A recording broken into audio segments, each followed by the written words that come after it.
बंसल इटा factory tractor ओलटी युवक मृत।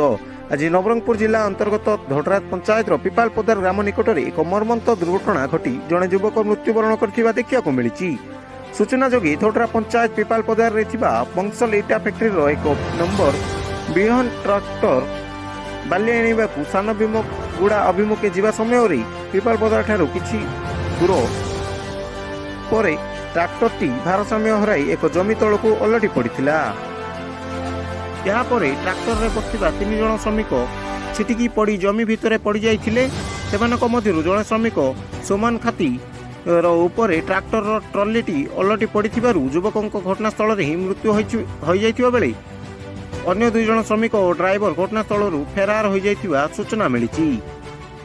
एने प्रत्यक्षदर्शी कहवा अनुसार घटना घटिला पर स्थानीय लोक माने उमरकोट पुलिस और मालिकों को जणाया पर उमरकोट पुलिस घटनास्थल में पहुंची एही एरिया आम जुडिक्शन रे जाऊ नहीं एवं यहाँ डाबुगाँ अधीन रे कही पळाई जाइथिले।